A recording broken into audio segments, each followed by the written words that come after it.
La somme théologique de saint Thomas d'Aquin, première partie, traitée sur la très sainte Trinité, question 34, article 2. Le mot Verbe est-il un nom propre du Fils ?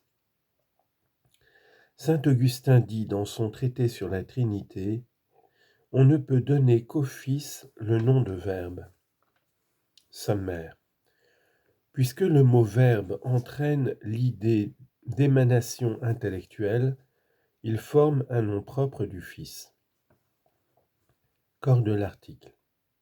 Il faut dire ceci. Le mot verbe, énoncé de l'être souverain sans métaphore, présente un sens personnel et forme un nom propre du Fils. Ce substantif implique émanation intellectuelle. Or, la personne qui procède par émanation intellectuelle est le Fils, et sa procession s'appelle génération. Donc, le Fils peut seul prendre proprement le nom de Verbe. Première objection. Le Fils est une personne subsistante dans la nature divine. Or, le mot Verbe ne désigne pas une personne subsistante comme nous le voyons en nous-mêmes. Donc, ce mot n'est pas un nom propre du Fils. Réponse.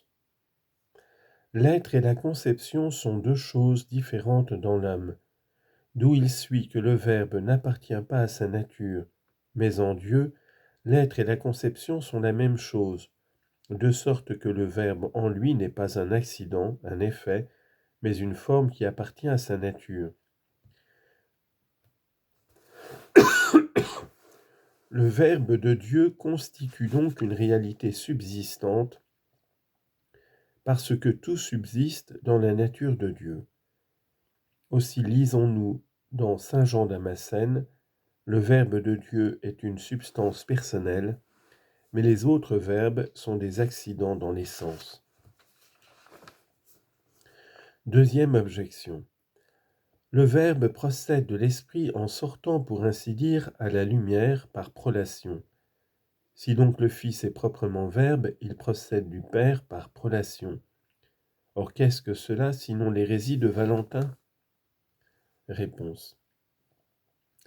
Valentin n'a pas été condamné comme le prétendaient les Ariens, parce qu'il enseignait que le Fils est né par prolation.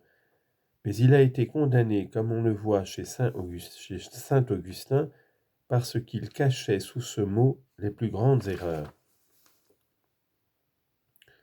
Troisième objection. Tout nom propre exprime une propriété. Si donc le mot Verbe est un nom propre du Fils, il doit exprimer une propriété, et dès lors, il y aura en Dieu plus d'attributs propres que nous n'en avons assignés précédemment. Réponse. Le mot Verbe exprime en Dieu la même propriété que le mot Fils, d'où saint Augustin dit « La deuxième personne est Verbe par cela qu'elle est Fils ». Nous dénotons sa propriété personnelle, c'est-à-dire sa génération, sa naissance, par des noms divers qui font ressortir la diversité de ses perfections. Nous l'appelons Fils pour marquer qu'il possède la même nature que le Père, splendeur pour faire entendre qu'il lui est co-éternel, image pour notifier qu'il lui ressemble, enfin Verbe pour désigner sa génération spirituelle. On a pu rendre tout cela d'un seul mot. Quatrième objection. Quiconque entend d'une manière intellectuelle conçoit un verbe. Or le Fils entend, donc il a aussi un verbe, donc ce mot n'est pas son nom propre. Réponse. Le Fils est intelligent comme il est Dieu, puisque l'intelligence appartient à l'essence divine.